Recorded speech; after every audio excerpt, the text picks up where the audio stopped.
With a win last time out at Spa, Tomas Shimon was able to cut into the championship lead Andy T has built for himself. But with time winding down in the championship, Shimon must take advantage of every opportunity he can. Will he be able to close the gap to T, or will third place Ascari Rinna be able to throw a wrench into the works of the top two's championship ambitions? We'll find out soon as we get ready to watch round 8 of the Lotus 79 Grand Prix series. And you'll see it all here live on the Global SimRacing Channel. Hi, I'm DJ Clark, and with me in the booth is Ryan Walker. Behind the scenes is our director, Joe Peak, and he's using cameras provided by Dougie Beard. Imola is regarded as one of the most difficult and technical tracks in the world, but in these Lotus 79 machines, it's going to be a handful to say the least. For those unfamiliar with the Italian circuit's twists and turns, let's head over to our track guide to learn more.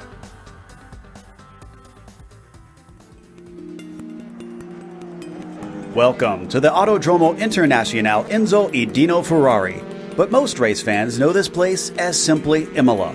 This circuit in the northern part of Italy has seen some of the highest highs and lowest lows in motorsports history. The various tragedies that have marred the track left no choice but to alter it in the name of safety. While it originally featured mostly fast, sweeping corners, its modern 3-mile or 5-kilometer version is punctuated by tricky chicanes and incredibly technical turns. iRacing includes the Grand Prix layout and a moto version, which adds one more chicane to the front stretch. Tamburello is perhaps the most notorious of the corners for claiming the life of multi-time world champion Ayrton Senna when it was still a single breathtaking turn. Now the Triple Apexer not only offers potential passing opportunities, but catches out drivers quite frequently.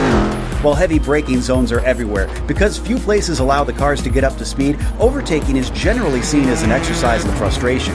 As if to almost counteract this quality, the track itself is situated in a gorgeous public park and sends the drivers through the beautifully calming Italian countryside.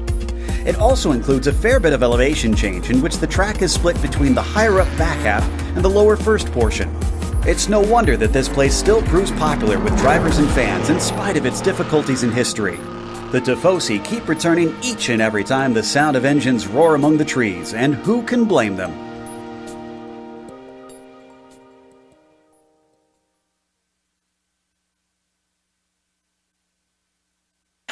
Well, Ryan, Imola should be no stranger to these Lotus 79s, but as I said, it's going to be a tricky drive for all of these drivers out here today. Yeah, absolutely. This 3.05 miles track has been around for quite some time. It went through some changes throughout the years, famously after the sad accident of Ayrton Senna and also Roland Ratzenberger, which kind of kicked the safety changes into gear, if you like, and it's went through some changes throughout the years, and this is the current configuration that we've got. And the best passing opportunities around here are going to be Tamburello or even Ravazza, but the danger zones possibly could be Piratella or Acqua Minerale. But passing opportunities are going to be limited around here. I think the only chance you can make a move around here is possibly by someone making a mistake, or even just maybe making a mistake and hitting the wall. But I think today with these Lotus 79 cars, this is it's going to be a great race, and boy, I can't wait for it. Well, neither can I. And before we get into the qualifying the drivers are out on track for, let's take a look at those standings like I talked about in the Drivers' Championship here. We are closing down on the end of the season, and you can see there Andy T has a 46-point lead over his rival Tomas Shimon, with Severi Seppa starting to close in as well. Gernot Frische is a bit ways back there in fourth place, with Andreas Hunkel very, very far back in fifth, so really only a 2-horse race there between Shimon and T. But what about the team's championship, Ryan?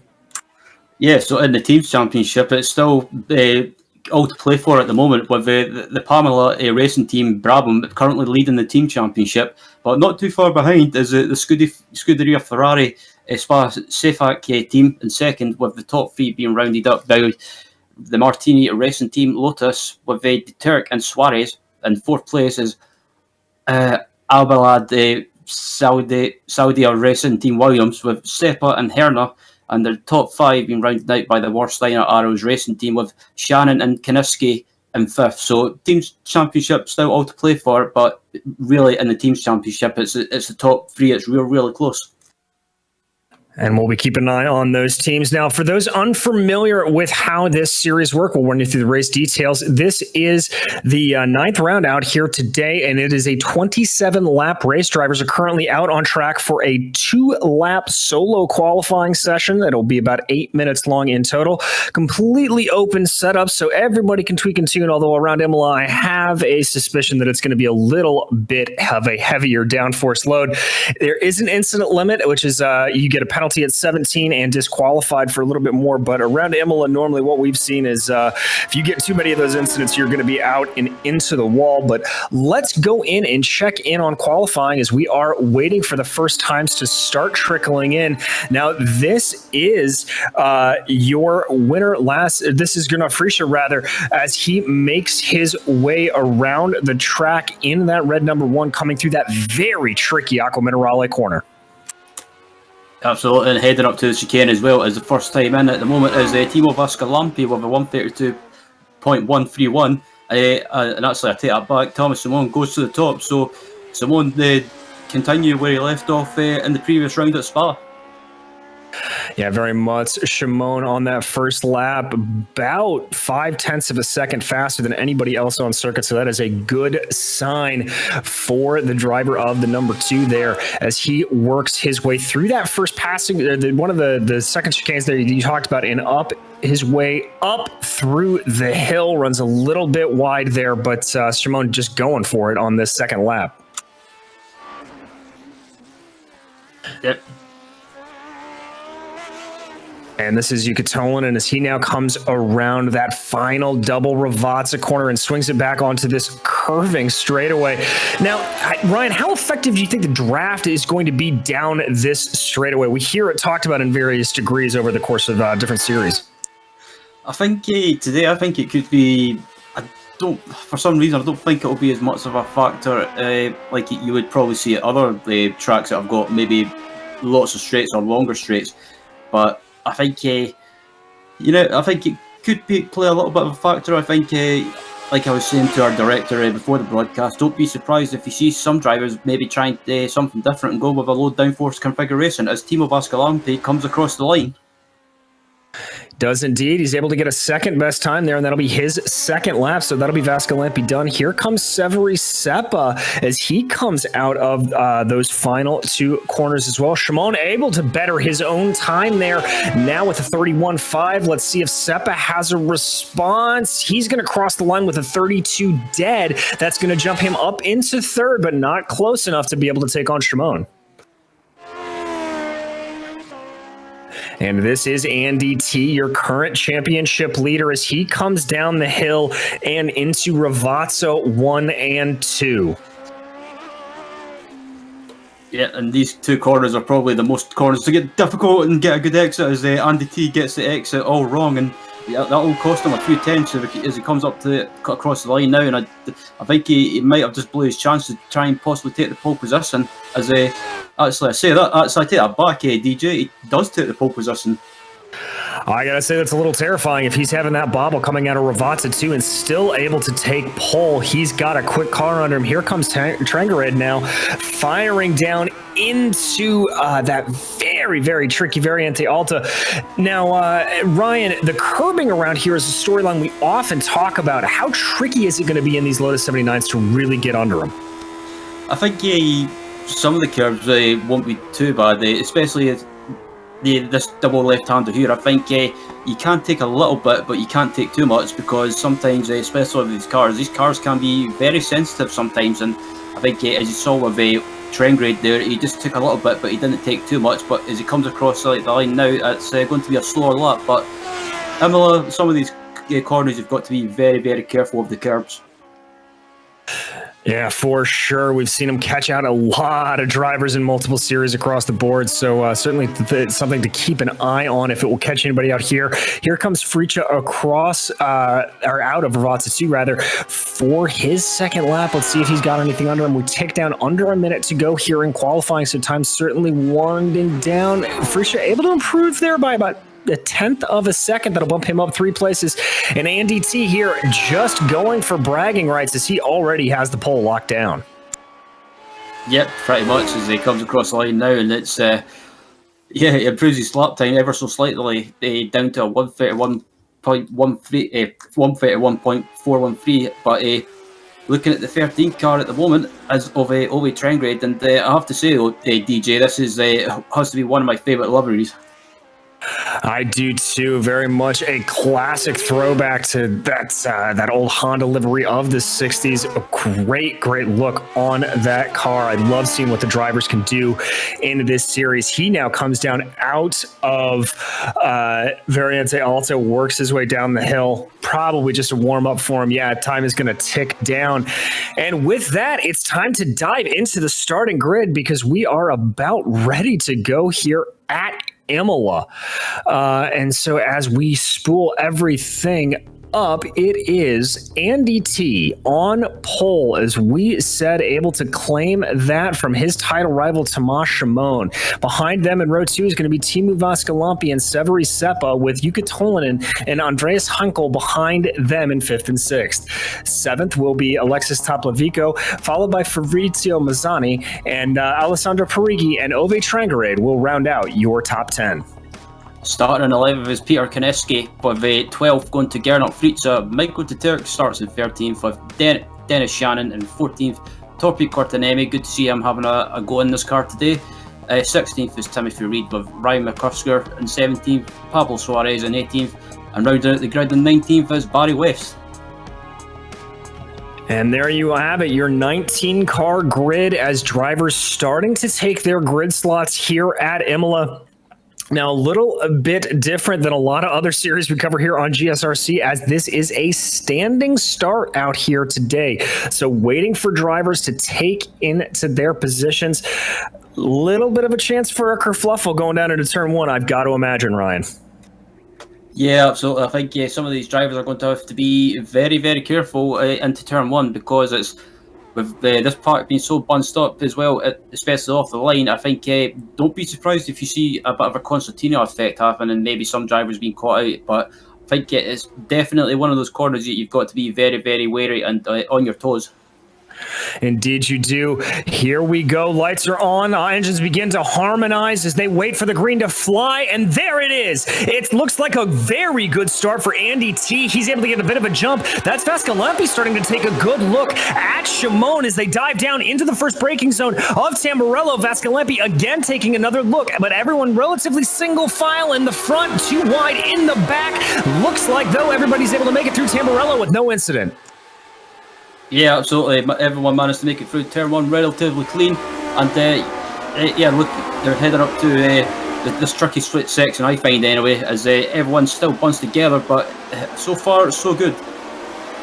Massive credit to those in the back of the field. They've been too wide there for the better part of the opening lap, but up front, Andy T continues to lead from Shimon, but Shimon hot on his heels, not letting him get away. Severi Seppa now looking like he's going to try to make a bit of a move there on Vaskalampi, trying to close that down. Yep, absolutely. As they head up to the chicane now, and it's still T in the lead from Simone and Vaskalampi, and Andy T, he's just doing what he has to do at the moment, just trying to stretch out that gap. And at the moment, from what I can see, he's increasing that gap ever so slightly.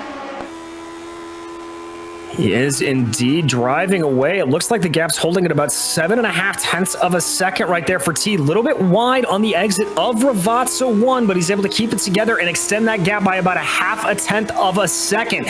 So T doing a very, very good job, but I will say we have seen Shimon be very patient in the past, so that does not mean that this is anywhere near over as the drivers come across that start-finish line and work their way towards Tamburello to start their second lap. Yep, absolutely, and yeah, I have to agree with that as well, DJ. Simone is one of those people, he's quick, but he doesn't take any silly risks. He just kind of just bides his time, if you like. Just plays the long game. And yeah, as they head up to Villeneuve now, and heading up to Toza as well, and Andy T still leading, but further back as well, the pack is still really, really close. They are indeed. This is the pack from about 6th on back. As we look at that, that's Vico, Henkel, Massani, and Parigi all running very close. That was a bad run out of the corner for Henkel. And ooh, Vico rather, and it looked like that Henkel was going to make a bit of a run. Now he may have it going down into Agua Mineral. We normally don't see passing there, and indeed not going for the move. I've got to say that is a good call there to not try to go for it, but very, very close behind here all the way around. Absolutely. As we look at the battle for 7th and 8th place at the moment between Andreas Henkel and Fabrizio Massani as well, heading through the Variante Alto chicane and heading down to Ravazza, and probably, I think at the moment, Andreas is maybe just doing something like someone up at the front, maybe just looking after the car. He makes a mistake. Oh no, that's Massani just getting it a little bit too deep. Oh, car spinning off. That's a big incident there as it ends up nailing a lot of those back runners there. Andy T setting the fastest lap of the race, but I wonder if we can jump back and take a replay of this to kind of see a little bit of the carnage. So here we go back. Ryan, walk us through this. Yeah, so just looking at the replay now, and it looks like, I don't know if he just carried too much speed, or if maybe just, it just looks like he carried too much corner speed, and the cars behind getting caught out as well, so maybe just possibly downshifting too quickly, too much corner speed, but it's not a corner that you want to make a mistake, and good avoidance from the cars behind as well. Yeah, very much so, and I can tell you from experience as we jump back that doing that downshift a little bit early can really come out to bite you in these Lotuses. This looks like Suarez West Cortemi that we currently watch on screen right now. Everybody at the back running those very hard laps. You can see a lot of damage in those Lotuses. Specifically, it looks like that rear wing on, I think that's Prix, has some major damage. Yeah, quite possibly, and I have noticed a few times in the past as well from doing laps offline with this car, if you get damage, especially on the rear wing, it can cost you ever so slightly, maybe not so much with straight line speed, but handling as well, especially in this tricky chicane. You've got to be very careful, but at the moment it's still close in this race, especially up at the front. But looking at the battle for 10th place at the moment between Dennis Shannon, Gernot Fritza and the flying Scandinavian Ove Trengrade. Yeah, it's a little bit surprising to see Fritza and Trangarade quite this far back, but they're keeping relatively competitive here as Andy T continues at the fastest laps of the race. So we're focusing in here on Fritza as he tries to close in on Schoening in front of him. Yeah, absolutely. Oh, it looks like someone's made a mistake in the chicane. Oh, that's to Turk, and that's going to set up a big opportunity. Here comes Fritza down the inside of Schoening, Koznegski, that made the mistake. Oh, very close on the exit of the chicane. Now they make the blast, and he's got it. What a gutsy heads-up move there for Gernot Fritza. Yeah, it was a fantastic move by him, and a good driving by these guys as well. That mistake by Turk, it caused the pack behind to bunch up a little bit, but good avoidance and good heads-up driving. And I've got to say, that was another error up ahead I just caught out of the corner of my eye. We watch out the rear wing of Dennis Schoening. Ooh, Fritza getting very close again. He's going to cover off the approach into Variante Alta the best he can, but late braking is going to save Schoening for the moment. They've got to watch out because Zaneski in front of them ran very, very wide on the exit of Piratella. Ooh, that was a big pop out there. Oh, no, I think that was the slowdown penalty for Trangrade. Yeah, that's the thing with that chicane as well. If you take too much of that, I find anyway, too much of either the right side curve or the left side curve, or even the exit, if you run too wide, you can get a massive slowdown, as Thomas Sabone puts in the fastest lap of the race so far, a 1:32.4, so he's not letting up by any means. But looking at the battle still for 10th place, it looks like Fritz was trying to make a move on Shannon as they head down to turn 2 and turn 3 and turn 4. Oh, so close to contact there. Schoening just covering off that interior line fantastically. Able to hold it, but look at this pack that is starting to develop behind Fritza now as a result of this battle. That's Reed, Trangarez, and Suarez running nose astern all in a row. Now they come down into Tosa here. Nobody looking like they're going to make a move. Oh, but that was, I believe, Suarez in the back looking a little bit racy as well. Up the hill now. Is there a chance anybody can take a surprise move at some point? I wouldn't rule it out, but at the moment it looks like everyone's been relatively sensible, and as it comes through Piratella now and heading down to Aqua Minerale. And the battle's still close together at the moment. As it looks like Trengrade might have the run heading down to the chicane. Sorry. He thinks about trying to take that on Timothy Reed, but ends up not going for it. This is really fascinating to just see the seesaw back and forth between this. And rest assured, this is the best battle on the track right now. Shimon in front has that advantage up to 1.3 seconds. So we're going to stick here on this wonderful 5-car train being led by Dennis Schenning with Fricha, Reed, Trengrade, and Suarez all chasing. Yeah, absolutely. As they come across the line now, and this pack is still close to, or this battle rather, is still close together, and it looks like Trengrade might have the run heading across the line, but I don't think he's closing in the slipstream. But will he make a move up the inside? No, he doesn't. And something's happened to the Turk. The Turk in front has spun going into Tamburello, so bump everybody in that order up a spot. Let's see if we can spool up the replay. This is the Turk coming across the start-finish line. Yeah, so it looks like he looks fine at the moment coming across the line. I wonder if he might have just caught the grass on the outside heading into turn 2. Oh, he does. You hit the nail on the head there, Ryan. Just catches a little bit of the grass with that outside tire, and that sends him spinning. So he's going to now be demoted down to 15th, and there he is on your screen.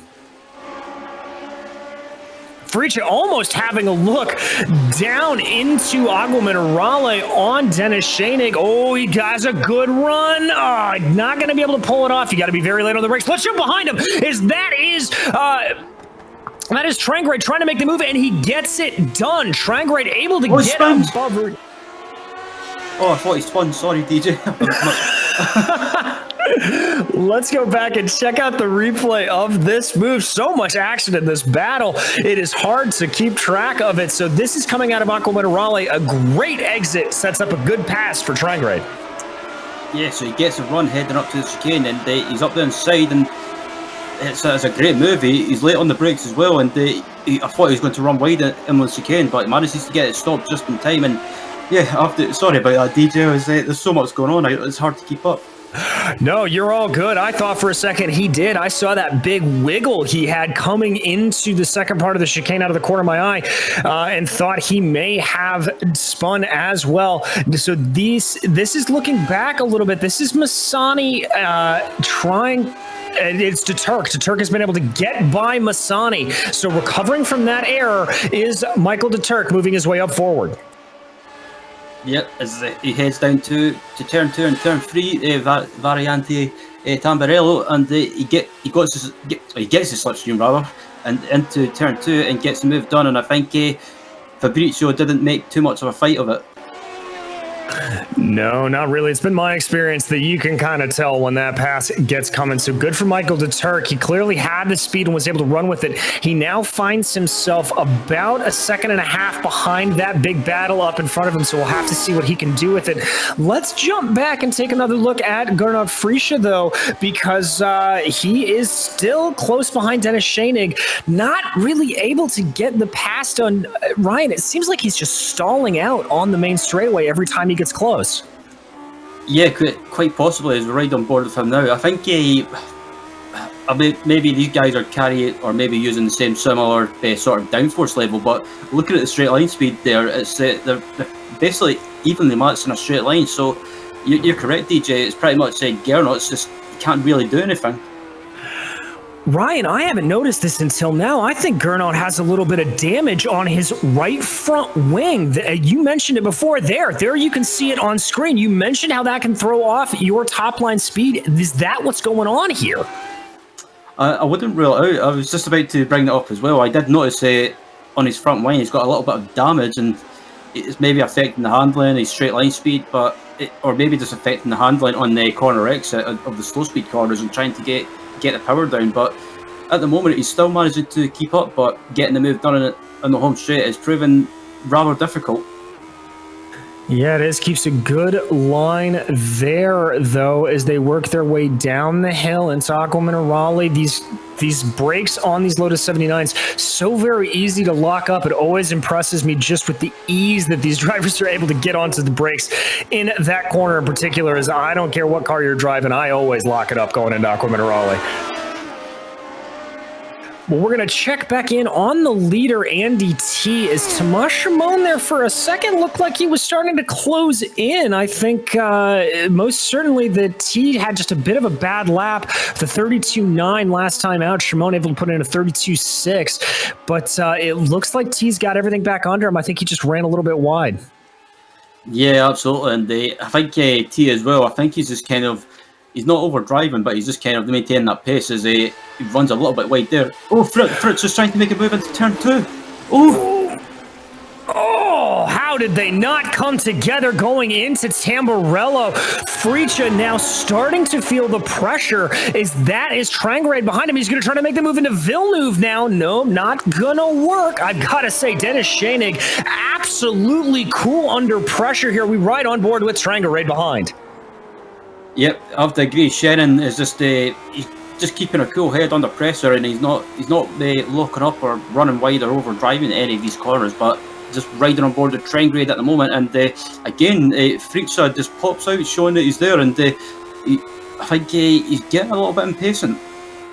I think he is too, and we often talk about just that sort of mentality of trying to psych somebody out. And Brian, this doesn't feel to me like a head game. This feels like desperation out of Fricha. Yeah, absolutely. I have to agree with that. I think Gernot's getting a little bit frustrated now, and he's had enough of staying behind. And don't be surprised if Fricha gets a great run in the exit of the final corner. And if he tries to move into turn 1, but yep, I have to agree, he's absolutely showing signs of desperation and a bit of frustration thrown into the mix as well. Well, certainly, but this is the best exit I've seen him have out of Ravazza 2. Pulls up behind Schoenig here. Is he going to be able to make the move into Tamburello? Schoenig hugs the wall, tries to cover off what will be that outside line. Now here comes Fricha down the inside. It's a battle of the breakers, and Fricha finally by. Can he get it back under him? Yes, he takes the corner and move Gernot Fricha up into 9th place. That was a fantastic move by Gernot. He managed to get the exit, he managed to get a run down the home straight and get the move done into turn 2, but he managed to get the brakes slowed down just enough. But the person that Dennis has got to keep an eye on now is Ove Trangrade, who's, from my time of watching him in the Lotus 49 series, not afraid to go for a move.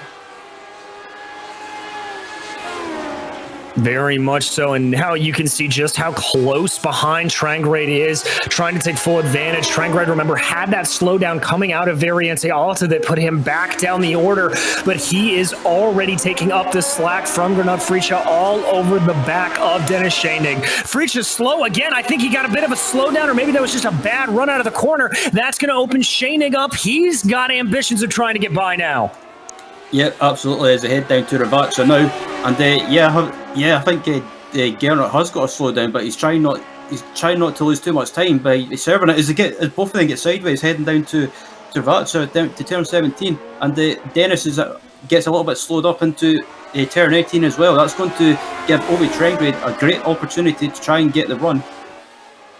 It certainly is. This is a three-way battle. You can see all the drivers going. Schoenig darts to the outside. He's going to try to attack from where he couldn't defend last time. Trangrade maybe thinking about a way by as well. Fricha has the inside line. Better under braking. Able to cover himself off a little bit wide on the second apex there. That allows for Schoenig to try to carry some more momentum through the corner, but it's not going to work. Now it comes back to Trangrade. Does he have an opportunity going into Villeneuve? He does not. They stay in single file through that second chicane. A better run off of the second part of it for Trangrade, but he loses a little bit of speed getting it wound back under him.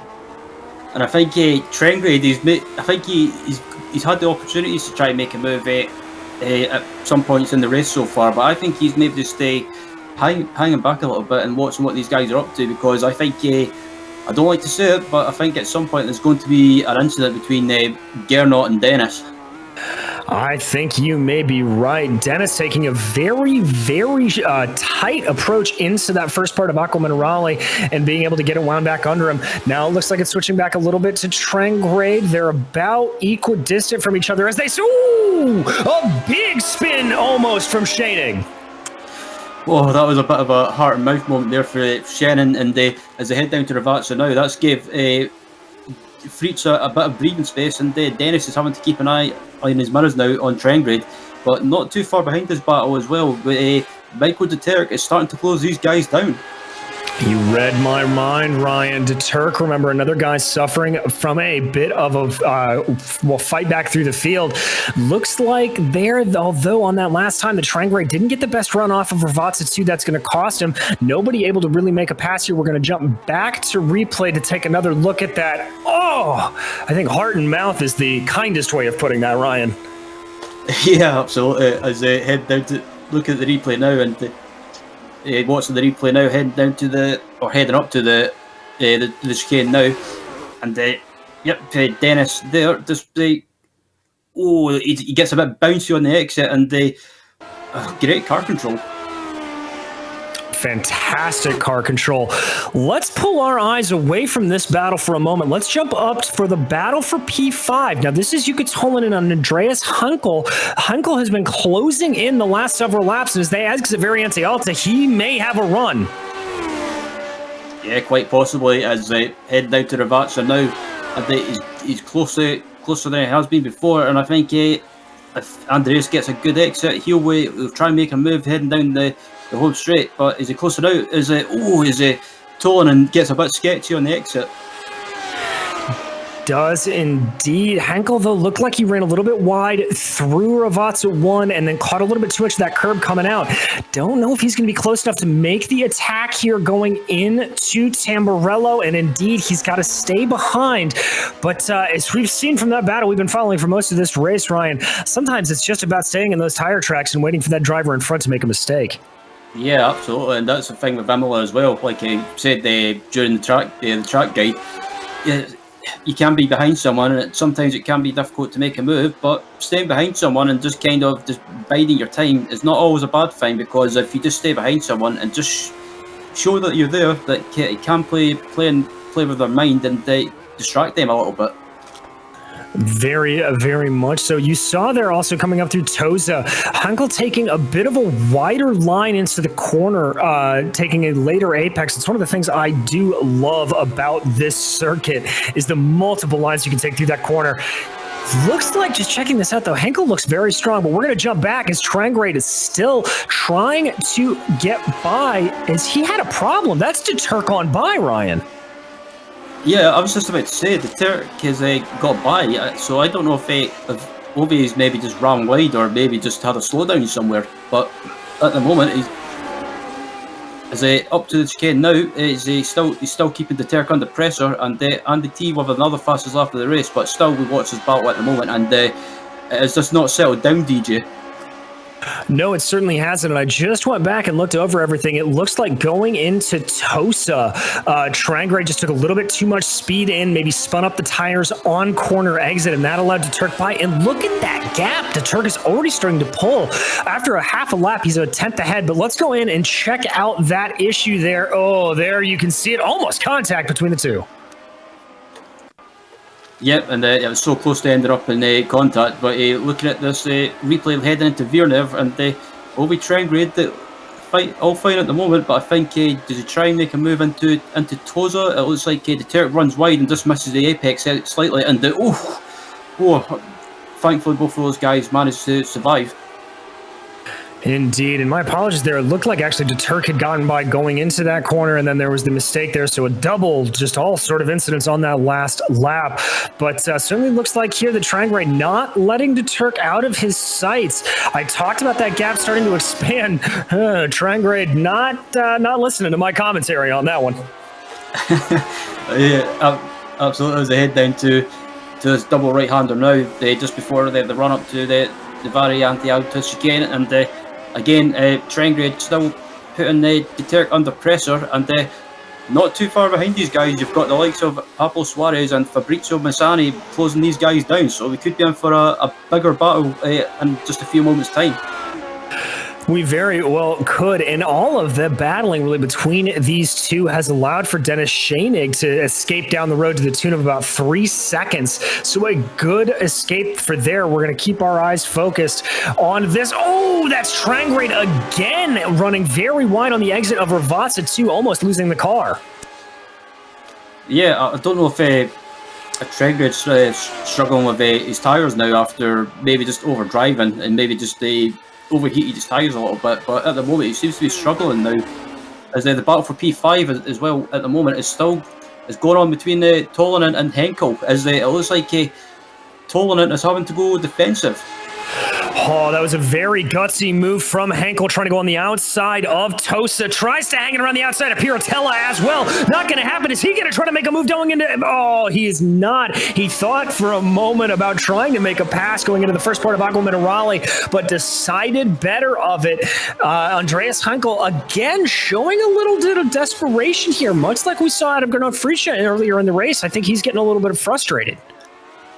Yeah, quite possibly. I think he knows he's quicker, he knows he can get by, but it's trying to make the move and trying to find a good place to make that move. But as they head to Ravazza now, and Henkel is absolutely close now on the brakes, and can he get a good exit? Yes, he can, as they head down to the home straight now, and it looks like Henkel, he's not close enough in the slipstream, surprisingly. These guys both evenly matched when it comes to straight line speed.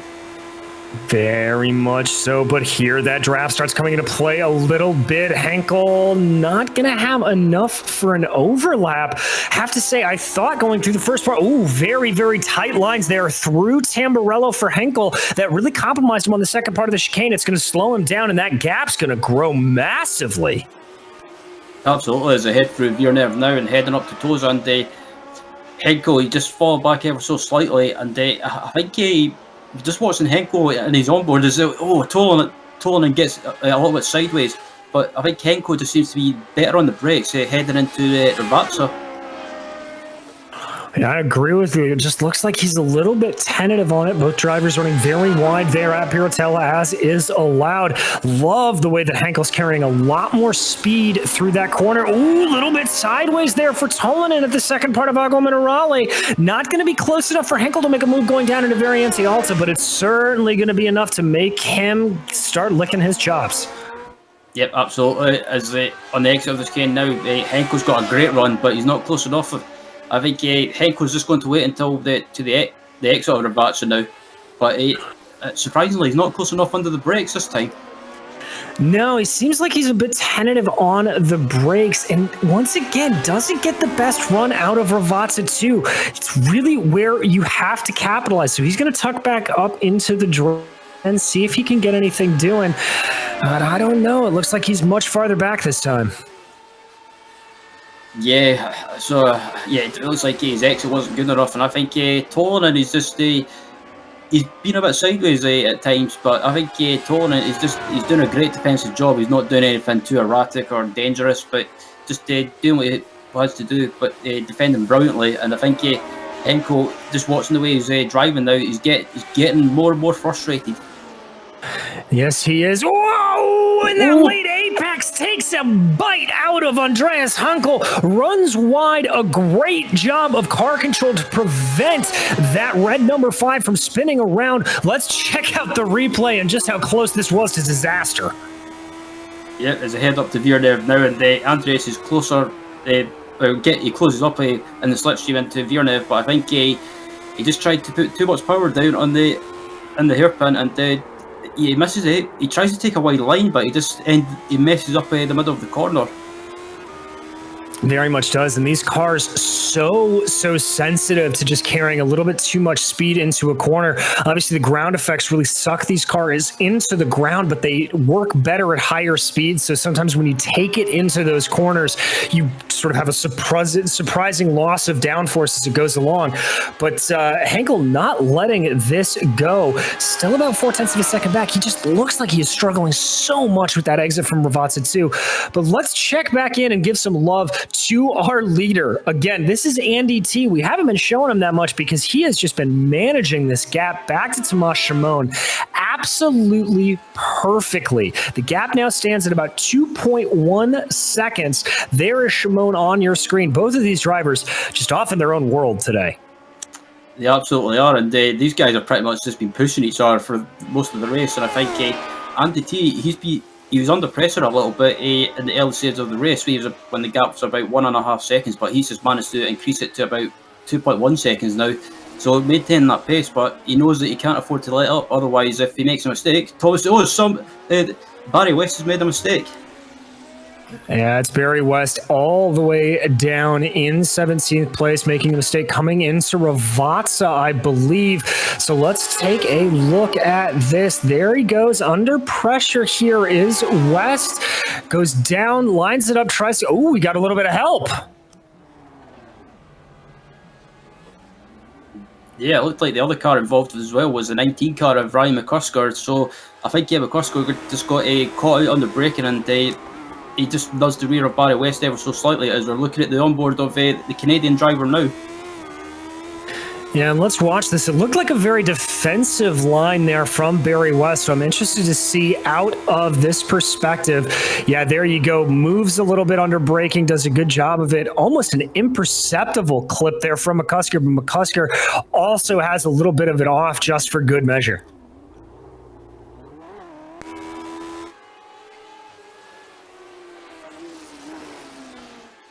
So we jump back here. This is that same battle for the top 5 that we've been watching. Andreas Henkel trying to close down on Tolanen in front of him, make their way through those chicanes and all the way through Tosa. Again, that late apex for Henkel, just trying to carry more speed. Frisha, we're going to jump to Frisha. Frisha making a move there on Kazneski, and he's got it done.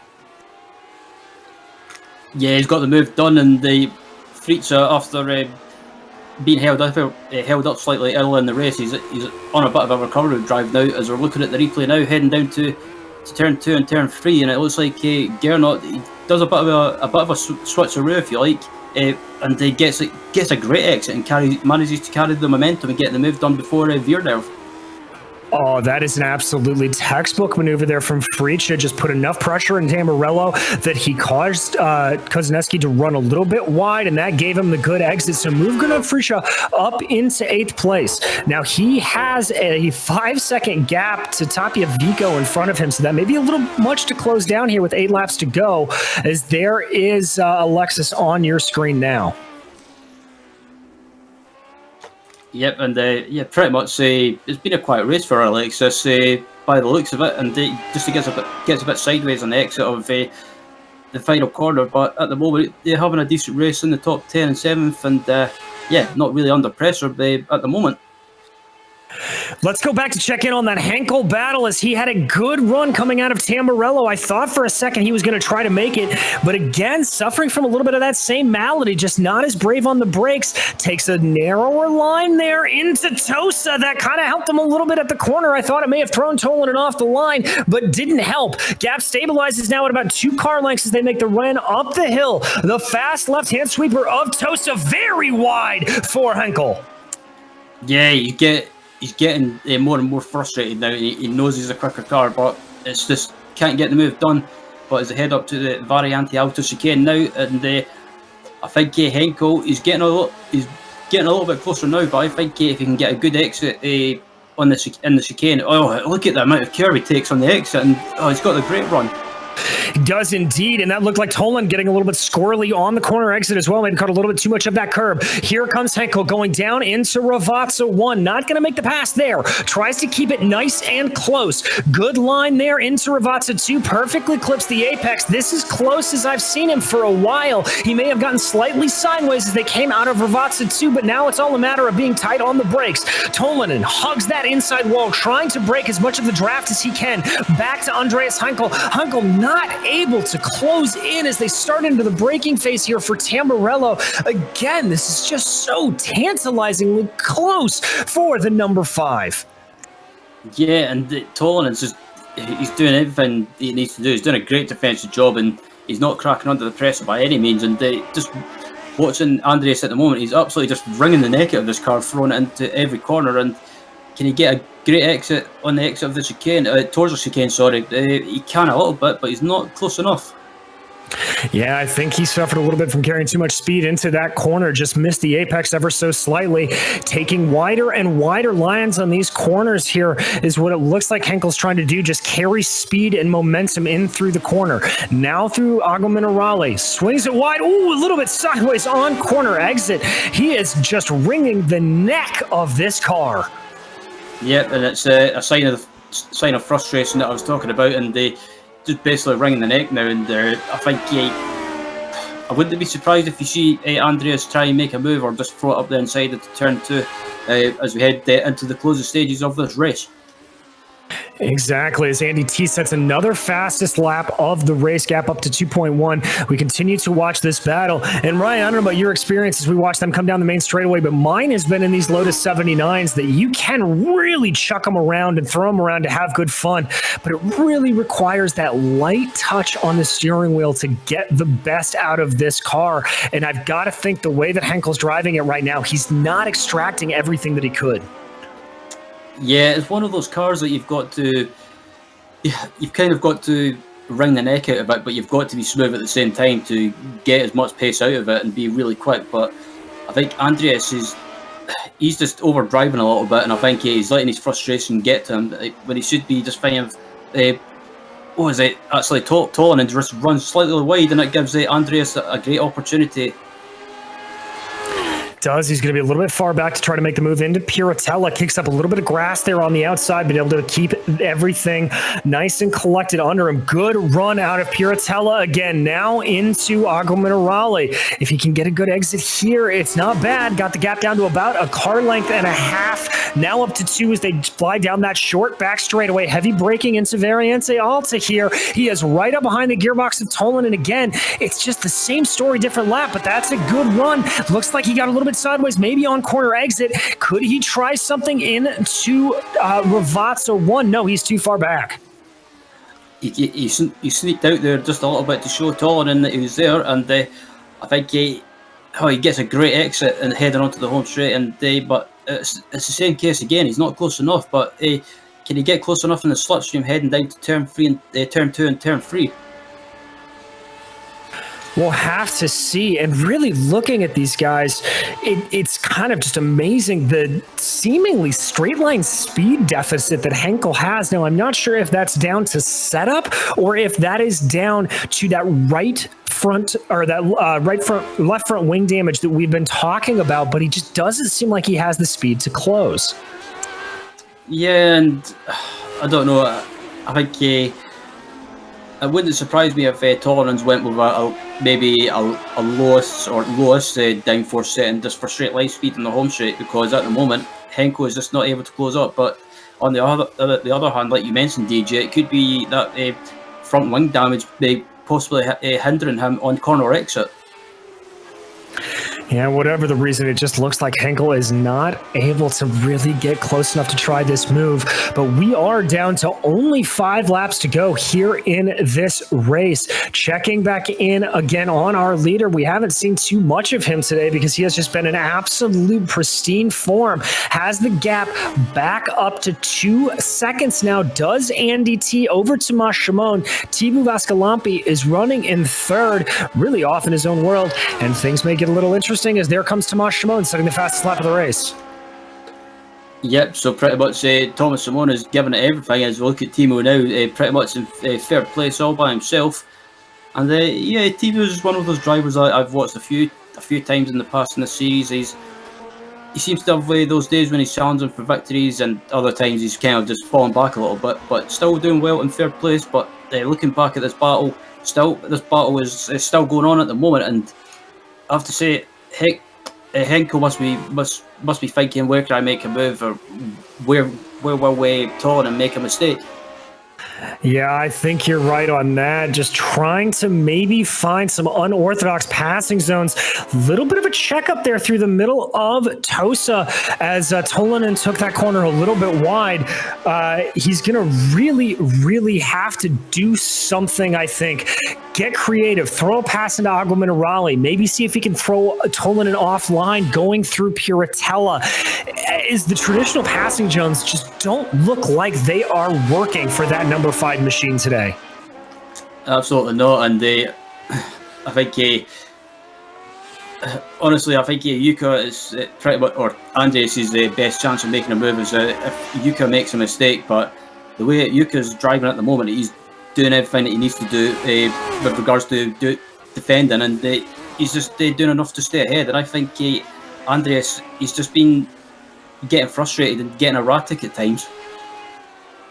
Very much so, and you know, we talked about how to really drive this car, and a lot of times when you get into that frustration mindset, I know that you could sort of just want to be a little bit more aggressive, and that aggressiveness with the car gets you a little bit sideways. It's almost imperceptible because of the way this car is designed. You can really sling it around, but those little bits of sliding here and there can just cost you hundredths and tenths of a second on a lap and prevent you from getting as much as you can. We see it right there on the exit of Tamburello. Henkel losing about 0.2 of a second. Oh, running very wide, kicking up some dirt. Yeah, he's absolutely giving it everything. And as Yuka gets sideways on the exit of the hairpin, this might give Andreas the best opportunity to try and make a move. It might. Let's see what he can do up there. Piratella not really close enough as to do anything into Agua Minerale. No, let's watch his exit.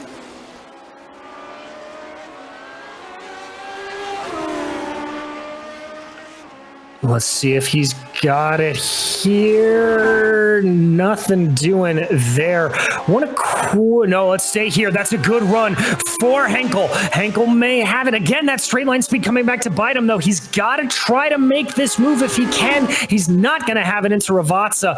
Want to very quickly... No, hold on. Let's stay here again as he continues to be so close. Ooh, takes a big chunk of the curb as our leaders have started the second 2 laps to go here. Still a big gap back. Okay, this gap is stabilized. I want to bring it back to our leader, Andy T.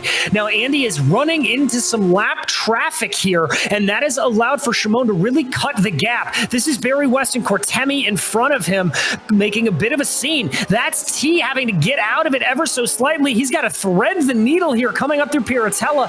This is a major incident of terror for our leader. Yeah, and Andy T, I think, he runs a little bit wide.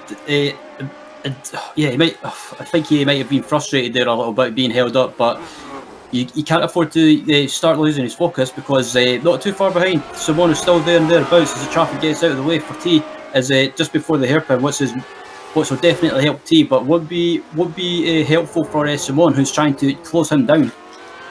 It would indeed, and a hair-raising moment that you saw on your screen there for Andy T, as that was Cortanemi, who tried to get out of the way and ran into the grass a little bit. Car got a little bit squirrely, and I'm sure T was thinking, please don't run into me, please don't run into me, please don't run into me. But he comes out of Ravazza, having cleared the traffic. Next lap car is almost 10 seconds up the road. So here is your leader, Andy T, taking the white flag here at Imola. He's got the gap is about 1.6 seconds now to second place. Yeah, and just looking at the gap now, Andy T managed to take advantage of that traffic and increase the gap. But Andy T, I have to say, he's handled the pressure so well. He's not lost his cool. He's just stayed in control, and yeah, I have to say, it's been a brilliant performance from him. Really is. Pilots his way through Tosa. That traffic slowed down just enough for Shimon, I think, to pull him away. So the gap is now at about 2.1 seconds. A flag. He led from pole here, did Andy T. Holds everything together nice and easy through Agua Minerale one last time and up the hill and onto the backstretch. Yep, absolutely. Thomas Simone, he's gave it everything, but in the end, it's he's not been really close enough. And a second place is going to be the best that you'll forget. But still, great performance from him, and also Timo Vascalampi in third place as well. Indeed, a very impressive run here all the way down from our top three, as this is your leader and your championship leader, Andy T, coming out of Ravazza 2 for the last time, down the main straightaway and takes the checkered flag. Andy T victorious here at Imola, as second is going to be Shimon and Vascalampi. This is that battle for P5, as that was Henkel taking a brave move to the inside of Ravazza 2. Now it's a straight line drag race. Henkel drives back in, trying to take a little bit of the slipstream away from Jukka Tolinen, but it's too little too late. Tolinen holds on for P5. Henkel is going to have to settle for P6. Behind then, Tapia Vico. Let's take a look back, though, at this replay. A great last-ditch move there. Ooh, a little bit of contact. Yeah, absolutely. There was a bit of a argy-bargy going on, and Henkel made the move up the inside, but Jukka managed to get the run on the outside and get great momentum and just stay ahead. But as we look again on the exit of the chicane heading down to Ravazza, and Henkel, he just throws it up the inside, and like I said, there's a bit of a bumping and rubbing, and Henkel tries to takes loads of care, but Jukka manages to get the momentum on the outside, carry the momentum, carry the speed, and holds on to that position. He does indeed, as there you see a couple of our ladder finishers coming to the line. These are a few of our last two, everybody finishing up, but we have been watching this amazing Lotus 79 series. We are going to take a quick break here, but do not go away. We will be back with the official results as well as driver interviews right after this.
Welcome back to Imola. You have just been watching the Lotus 79s here, absolutely attacking this track. And as we have said so many times over the course of this season, it is Andy T walking away with the victory. Tomas Shimon kept it close the entire time, but not able to close that gap down. And Timu Vascalampi putting in a very solid third place drive to round out your Severi Seppa came home in fourth, and the battle we kept our eyes on for most of the race, Jukka Tolinen and Andreas Heikel coming home fifth and sixth. Heikel just not able to get that last lap move done. In seventh, it was Alexis Tapiavico, followed by Gunnar Fricha, who did a good recovery drive up through the field, rising 4 positions from his starting place. Behind him, it was Peter Kozineski, and Dennis Schoenig rounds out your top 10. Finishing 11th was Michael de Turk, with 12th going to Ove Terengrid, with Fabrizio Massani in 13th. 14th was Pablo Suarez, with 15th going to Timothy Reed. Ryan McCusker is 16th, and the first car that was a lap down was Barry West with 17th, with 18th Topi Cortinemi, and rounding out the results was Alessandro Parigi in 19th. And now we are fortunate enough to be joined by your winner today, Andy T. Andy, that looked like a pretty controlled drive from the front, but Tomas doing his best job to keep you honest. I don't think I saw that gap ever grow larger than about 2.2 seconds. That was far from comfortable. Woohoo! Like, just this track kills you at a moment's notice. So if you were keeping an eye on the deltas, you'd see sort of middle of the lap, there are 2 corners that I just did not dare to push in. I've just lost the car so many times in practice. And then we'd get towards the chicane of death, which shall not be named. And I was getting a 10th or 2 every lap there, so it was just back and forth. And the slowdown was the end of it, really. Yeah, we did manage to catch that. I'm stealing Chicane of Death from you. I have not heard that before, but I absolutely love it. I do want to talk to you, though. It seemed with a couple of laps to go there, a couple of hair-raising moments with some lap traffic. Was that kind of the moment that your really blood started pumping, or were you able to get through that and it just looked a little more dangerous on camera than it did behind in the cockpit? It's you do enough of these races, you drive past enough lap cars that you just get used to it. And the series is quite small, so I know the drivers, and they're not going to do anything incredibly stupid. So it's pretty safe. It might look hair-raising, but it's pretty safe. Well, as somebody who often is one of those back markers, I very much appreciate that. Well, obviously, we talked in the beginning about your championship this year. It's looking better. This is going to extend the gap. But we hop across over from one of the most historic European circuits to one of the most historic American circuits in Road America. Do you think you can continue on there, or is that going to be a real wrench in the works for you this season? No, I like the track, but every race against Tamash is hard work, man. I cannot. The guy is unreal. To be able to compete with him, I am blown away. He's so good. So we'll see. People hate that track, by the way, because it's nothing but 90-degree turns, but it's okay. We'll let that slide. It's one of my favorites, but I do completely understand that argument to it. Andy, anybody you'd like to thank for this wonderful win here today? My nature selector boys, thanks for watching. It's good to have you. All the usual suspects who helped me through the week. And the other drivers, to be honest, because without them, we don't have a series. So keep this community growing, guys. Well, thank you, Andy. That was your winner today, Andy T. And now Ryan Walker has caught up with your third place finisher, Teemu Vaskalampi. Yeah, Teemu qualified in third and finished in third. And Teemu, that was a quiet race for you by the looks of it, and not really under any sort of pressure. But how was that race for you? And how did you think it went? Well, it went like I expected, actually. If I don't make mistakes, P3 was realistically best I can do here. I had no chance for Andy's and Tamas pace. I was able to hang with Tamas for a while, but it was just a matter of time when I dropped off, and then it was just controlling the gap behind, trying to drive safe, not take too many risks, because like Andy said, this track just can kill you so fast.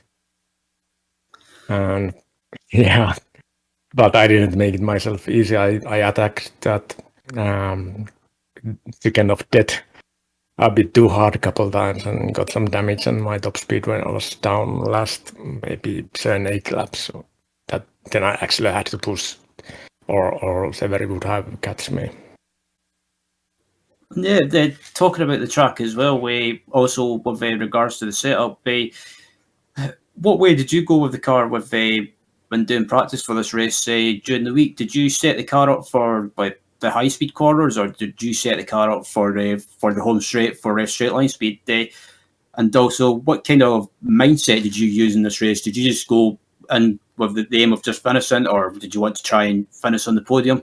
And what do you think of this track, this car? Is it one that you'd like to come back to? Well, about the track, let's talk about that first. I like the track, but I hate that slow chicane.